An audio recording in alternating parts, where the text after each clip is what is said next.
Kembali bersama kami, Saudara.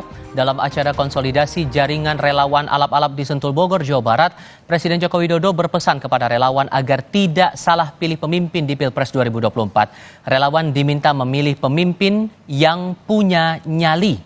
Jokowi mencontohkan kasus Uni Eropa yang menggugat Indonesia ke Badan Perdagangan Dunia atau WTO. Kata Jokowi, Indonesia butuh pemimpin bernyali yang tidak mudah digertak karena Indonesia negara besar.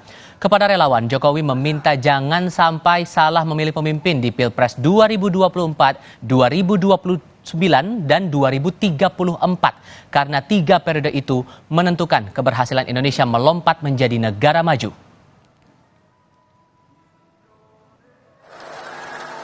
Jangan kita digugat, misalnya oleh Uni Eropa ke WTO kita jadi grogi.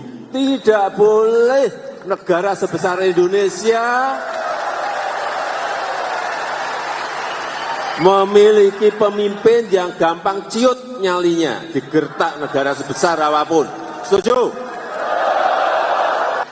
Oleh sebab itu, dalam 3 kepemimpinan ke depan itu sangat menentukan sekali. 2024, 2029, 2034 itu sangat menjadi krusial dan kunci negara ini bisa melompat maju atau tidak. Oleh sebab itu, kita semuanya harus berhati-hati memilih pemimpin di 3 periode ini. Putra bungsu Presiden yang juga Ketua Umum Partai Solidaritas Indonesia, Kaisang Pangarep, ikut hadir dalam konsolidasi nasional jaringan alap-alap Jokowi di Sentul Bogor, Jawa Barat. Kaisang datang bersama istri dan petinggi PSI, diantaranya anggota Dewan Pembina PSI Giring Ganesha, Sekjen Raja Juli Antoni, dan juru bicara partai, Sheryl Tanzil.